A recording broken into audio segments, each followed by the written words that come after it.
নমস্কার। মেয়েরা বাপের বাড়িতে বা মায়ের বাড়িতেই কিন্তু সুখী বা মহারানী হয়ে কিন্তু থাকতে পারে, কিন্তু শ্বশুর বাড়ি আসলে তার ব্যতিক্রম হয়ে যায়। তো কি হয়েছে সমস্ত কিছুই থাকছে আজকের ভিডিওতে।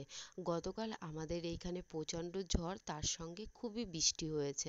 তো দেখো আমাদের উঠোনের অবস্থা কিন্তু এরকম, আর নারকেল গাছের কিন্তু পাতাও পড়েছে, মানে বেগও। আর এখানে দেখো খড়ের পালা কিন্তু ভেঙে পড়ে গেছে। তো প্রচণ্ড ঝড় বৃষ্টি হয়েছে, উঠোনে তো জল কাদা, তার সঙ্গে পাতায় কিন্তু ভর্তি হয়ে গেছে। কি আর করার আছে, এই সমস্ত কাজগুলো তো আমাকেই করতে হবে। যে মেয়ে বিয়ের আগে ঝড় বৃষ্টি বা উঠোন যখন কাদা কাদা হয়ে যেত, মাটিতে কিন্তু পা দিতে চাইতাম না, মা খাবার অবধি ঘরে বয়ে এনে দিয়ে যেত। আর সেই মেয়েকে এখন জল কাদার মধ্যে সংসারের যাবতীয় কাজ একটার পর একটা কিন্তু করে নিতে হচ্ছে। এটাই হচ্ছে মেয়েদের জীবন। মেয়েদেরকে তার বাবাই কিন্তু একমাত্র মহারানী করে রাখতে পারে, অন্য কেউ কিন্তু রাখতে পারে না। তো যাই হোক, এই যে এক এক করে আমি কিন্তু সমস্ত উঠোনটাই কিন্তু ঝাড়ু দিয়ে নিচ্ছি, আর এই জল কাদার মধ্যে ঝাড়ু দিতে কিন্তু খুবই কষ্ট হচ্ছে। কিন্তু কি আর করার আছে, প্রথম প্রথম আগে খুবই কষ্ট হতো, কিন্তু এখন না সময়ের সঙ্গে সঙ্গে নিজেকে অনেকটাই কিন্তু মানিয়ে নিয়েছে। আগে যখন নতুন নতুন এই সমস্ত কাজকর্ম করতে পারতাম না, তখন না মনে মনে খুবই রাগ হতো আর কি।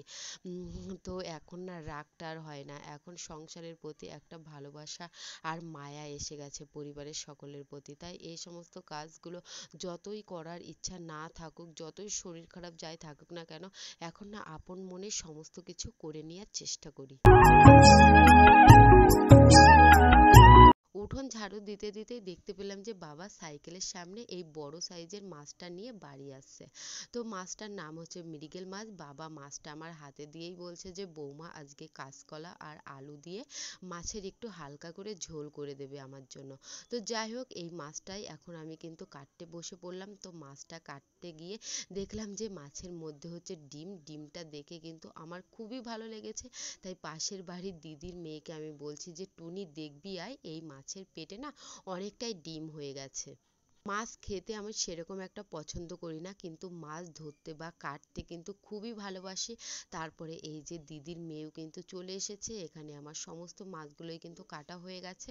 তারপরে মায়ের কিছু শাড়ি ছিল, আমার কিছু নাইটি ছিল, তো সেই সমস্ত কিছুই এখন কেচে ধুয়ে দেখো মেলে দিচ্ছে। আর উঠোনে কিন্তু প্রচণ্ড কাদা হয়ে গেছে, এটা হচ্ছে আমাদের বাড়ির একেবারেই কিন্তু রাস্তার সামনে। তো পুরো উঠোন আর রাস্তা কিন্তু এরকমই হয়ে গেছে কাদা, তার উপর দিয়ে কিন্তু জল। খুবই অসুবিধা হচ্ছে কাজ করতে, কিন্তু সংসারের কাজকর্ম তো করে যেতেই হবে একটার পর একটা, না হলে তো ঘরবাড়ি আগোছালো থাকলে আমার তো একেবারেই কিন্তু পছন্দ হয় না।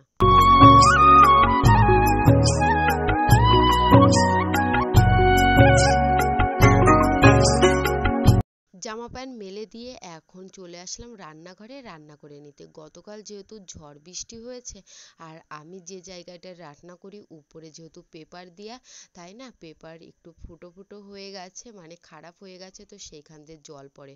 তো উনুন কিন্তু একেবারেই কিন্তু ভিজে গিয়েছিল। তো এখন রান্না করতে কিন্তু খুবই কষ্ট হচ্ছে। তো দেখো পাতা দিচ্ছি জ্বলছে না, ফু দিচ্ছি আবার কিন্তু আগুন ধরে যাচ্ছে। তো এইভাবেই কিন্তু কষ্ট করে আজকে রান্নাটা কিন্তু করতে হয়েছিল। বাবা যেহেতু আমার কাছে আবদার করেছে যে কাঁচকলা আর আলু দিয়ে মাছের ঝোল খাবে, তাই বাবার জন্য কিন্তু এখানে আমি কাঁচকলা আর আলু দিয়ে কিন্তু মাছের ঝোলটা রান্না করে নিলাম।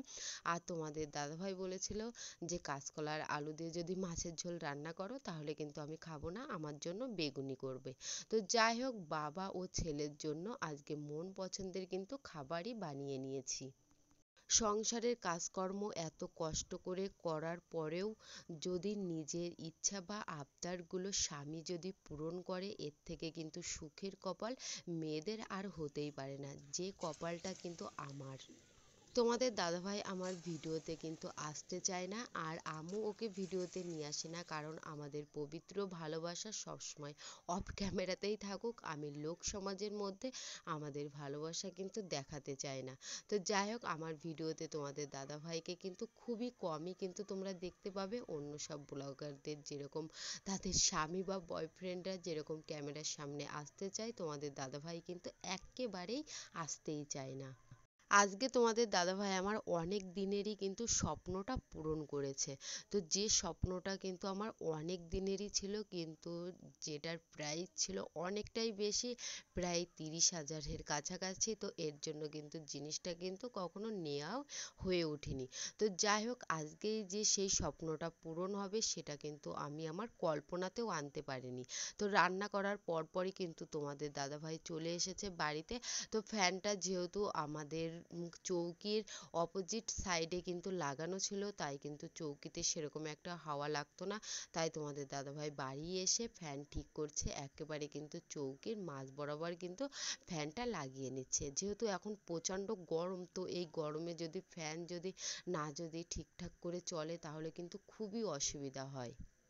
ফ্যান ঠিক করতে করতে এদিকে বড়বাবু কিন্তু একেবারেই কিন্তু ঘেমে গেছে।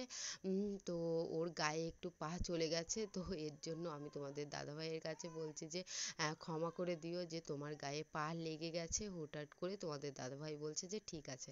তো ফ্যান এদিকে আমাদের ঠিক করা হয়ে গেছে। তো এই দেখো, অনেক দিনের স্বপ্নটা কিন্তু চলে এসেছে একেবারেই কিন্তু হাতের মুঠোয়।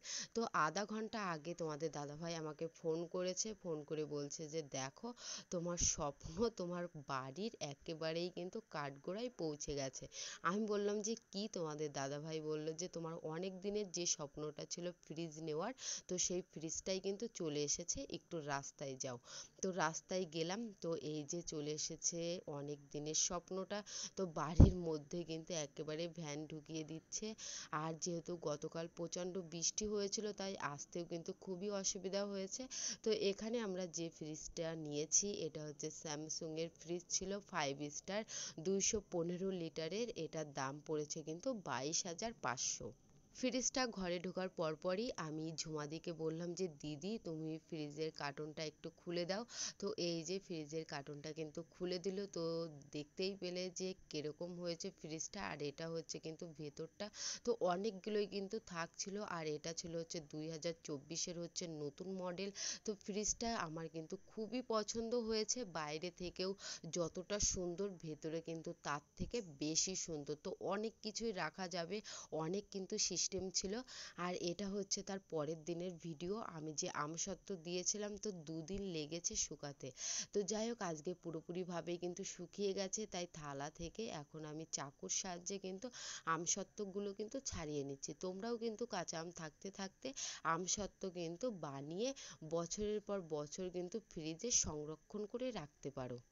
এই আমসত্ত্বটা কিন্তু অনেকটা পাতলা হয়েছিল আর খেতেও কিন্তু খুবই ভালো লেগেছিল। আমি যে কোনো নতুন জিনিস তৈরি করলেই কিন্তু সবাইকে ডেকে কিন্তু বলি। তো এখানে হচ্ছে আমি পিস পিস করে কিন্তু কেটে কাচের বয়ামে কিন্তু রেখে দেবো আর কি। তো যাই হোক, তোমাদের দাদাভাই আমার অনেক দিনেরই স্বপ্নটা কিন্তু পূরণ করে দিয়েছে। আর কেমন লাগলো তোমাদের এই স্বপ্নটা অবশ্যই একটু কমেন্ট করে দিও। আর যদি ভিডিওটি ভালো লেগে থাকে তাহলে অবশ্যই তোমাদের রিলেটিভদের মধ্যে একটু শেয়ার করে দিয়ে দিদিভাইয়ের পাশে থেকো, সঙ্গে থেকো। তো দেখো, আমসত্ত্বগুলো এখানে আমি পিস পিস করে কেটে ভালো করে মুটকি দিয়ে ঢেকে তারপরে কিন্তু আমি ফ্রিজে কিন্তু সংরক্ষণ করে রেখে দেব।